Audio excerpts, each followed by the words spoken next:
تعداد نہیں، صرف 11 بار اسم اعظم کو پڑھیں اور اس کے کمالات، کرامات، معجزات خود اپنی آنکھوں سے اسی وقت دیکھ لیں۔ ایسا عظیم الشان، ایسا اسم اعظم آپ کو دیا تحفتاً۔ مجھے بھی دعاؤں میں یاد رکھیں، آپ کو کبھی بھی شکایت نہیں ہوگی انشاءاللہ کہ وظیفے نے کام نہیں کیا، آپ کو کبھی بھی یہ شکایت نہیں ہوگی۔ قرض کی پریشانی کا کہہ رہا ہے، کوئی رشتے کی پریشانی کا کہ رشتہ نہیں مل رہا، شادی نہیں ہو رہی، کوئی دشمنوں سے پریشان ہے، کوئی جادو سے پریشان ہے، ان تمام مسائل کا حل یہ اسم اعظم، یہ اسم اعظم اپنا لے اور پھر دیکھ۔ الحمدللہ وکفا وسلام علی عبادہ الذین اصطفی، اما بعد فاعوذ باللہ من الشیطان الرجیم، بسم اللہ الرحمن الرحیم۔ السلام علیکم ورحمۃ اللہ وبرکاتہ۔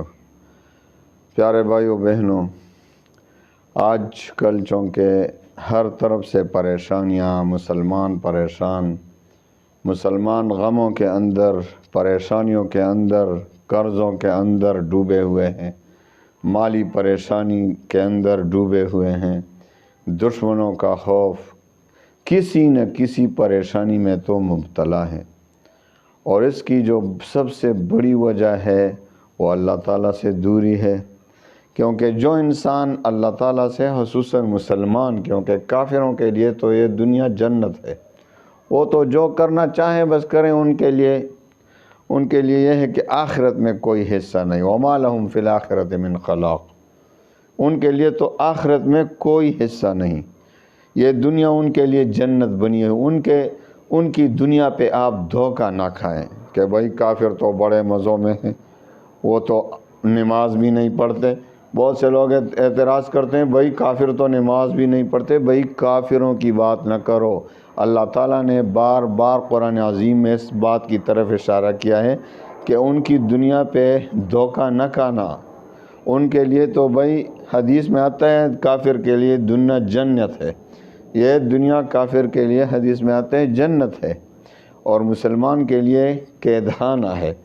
قید خانے کا دو مطلب ہیں، ایک تو یہ کہ ان پر مصیبتیں بھی آئیں گی، تکالیف بھی آئیں گی۔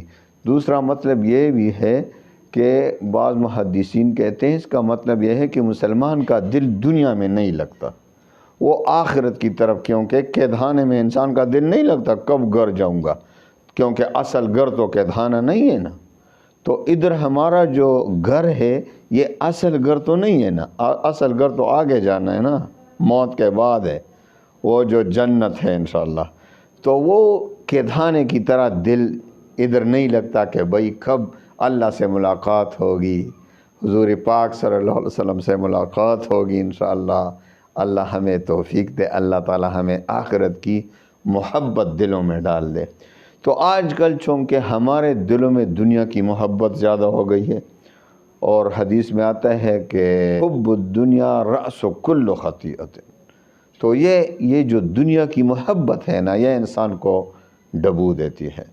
تو میرے پیارے بھائیوں بہنوں، فکر نہ کریں، اللہ تعالیٰ نے ہمیں ایسے اذکار دیے ہیں، قرآن دیا ہے، ایسے اسم اعظم دیے ہیں کہ انشاءاللہ العزیز جو بھی آپ کی پریشانی ہو، تکالیف ہو، حاجت ہو، انشاءاللہ اللہ سے مانگیں۔ میرا اللہ، تیرا اللہ، یہ کائنات کا جو اللہ ہے ایک ہی اللہ ہے، وہ سب کچھ کر سکتا ہے، لیکن مانگنے کا طریقہ ہمیں نہیں آتا۔ تو آئیے میں آج آپ کو انشاءاللہ ایسا اسم اعظم سکھا دیتا ہوں، ایسا اسم اعظم کہ اس اسم اعظم کے ذریعے سے جو بھی دعا مانگیں گے، جائز دعا، جو بھی جائز دعا مانگیں گے کبھی بھی رد نہیں ہوگی انشاءاللہ۔ بس چند الفاظ پر مشتمل اسم اعظم ہے، اور آپ نے وہ پڑھنا ہے ہر نماز کے بعد، اور پھر دیکھنا ہے کہ کس طرح وہ انشاءاللہ العزیز آپ کی تمام پریشانیاں، یا جس حاجت کے لیے پڑھیں گے، قرض کے لیے پڑھیں گے، مالی پریشانی کو ختم کرنے کے لیے پڑھیں گے، دشمنوں کے خلاف پڑھیں گے، جس مقصد کے لیے پڑھیں گے انشاءاللہ تیر بہدف کام کرے گا۔ تو آئیے وظیفے کی طرف آتے ہیں۔ وظیفے کی اجازت عام ہے، آپ کو پتہ ہے میرے وظائف کی اجازت عام ہوتی ہے، لیکن یار 5 وقت کی نماز تو پڑھنی ہے نا۔ بغیر 5 وقت کی نماز کے اللہ تعالیٰ ناراض ہوگا، کیونکہ وہ تو فرض ہے۔ تو آپ وظائف پڑھتے ہیں اور 5 وقت کی نماز نہیں پڑھتے تو وظیفہ کیا کام کرے گا؟ تو 5 وقت کی نماز پڑھیں، رزق حلال کی طلب کریں، کیونکہ جب تک پیٹ میں حرام پڑا ہو اللہ نہ کرے اس کا لباس، حدیث میں آتا ہے جس کے پیٹ میں حرام، جس کا کھانا پینا حرام، جس کا لباس حرام، تو اس کی دعا کیوں کر قبول ہوگی؟ تو اس کے بغیر تو چارہ نہیں کہ بھئی رزق حرام جس کے پیٹ میں پڑا ہو اس کی دعا، اس کی عبادات ساری رد ہو جاتی ہیں۔ تو رزق حلال کی طلب کرنا ہے، اللہ تعالیٰ پر یقین و اعتماد کامل رکھنا ہے کہ میرا اللہ بہت مہربان ہے، میری دعا ضرور قبول فرمائے گا۔ تو اللہ تعالیٰ پر تیسرا شرط یہ ہے کہ اللہ تعالیٰ پر یقین و اعتماد کامل رکھیں، اور چوتھا اور آخری شرط وظیفے کا تلفظ ٹھیک ہو۔ ابھی جو میں وظیفہ دے رہا ہوں اس کا تلفظ صحیح کریں، صحیح طریقے سے آپ نے پڑھنا ہے، پھر دیکھنا ہے کس طرح آپ کا وظیفہ کام کرتا ہے، پھر آپ کو کبھی بھی شکایت نہیں ہوگی انشاءاللہ کہ وظیفے نے کام نہیں کیا، آپ کو کبھی بھی یہ شکایت نہیں ہوگی۔ تو مجھے واٹس ایپ پہ بہت سے میسج آتے ہیں کہ میں پریشان ہوں، کوئی قرض کی پریشانی کا کہہ رہا ہے، کوئی رشتے کی پریشانی کا کہ رشتہ نہیں مل رہا، شادی نہیں ہو رہی، کوئی دشمنوں سے پریشان ہے، کوئی جادو سے پریشان ہے۔ ان تمام مسائل کا حل یہ اسم اعظم اپنا لیں اور پھر دیکھیں۔ تو آپ نے روزانہ یہ اسم اعظم ہر نماز کے بعد 11 بار پڑھنا ہے، 11 بار ہر نماز کے بعد پڑھیں، اور انشاءاللہ العزیز پھر دعا کریں تو چند ہی دن میں آپ کے تمام مشکلات کا حل نکل آئے گا۔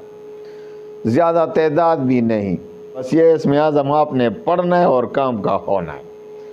یہ اسم اعظم کچھ زیادہ تعداد میں پڑھنا نہیں ہے، چند ہی الفاظ ہیں اور اس کو پڑھنا ہے صحیح طریقے سے، اور پھر دیکھنا ہے حاجت کا پورا ہونا ہے۔ یہ اسم اعظم انشاءاللہ ڈائریکٹ عرش پر پہنچ جائے گا۔ تو آئیے اسم اعظم کی طرف آتے ہیں۔ آپ نے ہر نماز کے بعد 5 نمازوں کے بعد یہ 11 بار پڑھنا ہے، اول و آخر 3 بار درود شریف بھی پڑھا کریں۔ اسم اعظم کیا ہے دیکھتے ہیں۔ بسم اللہ الرحمن الرحیم، اللہم یا غنیو یا حمیدو یا مبدئ یا معید یا رحیم یا ودود اغننی بحلالک عن حرامک وبطاعتک عن معصیتک وبفضلک عن من سواک۔ پھر سن لیجئے، تلفظ ٹھیک کر لیجئے۔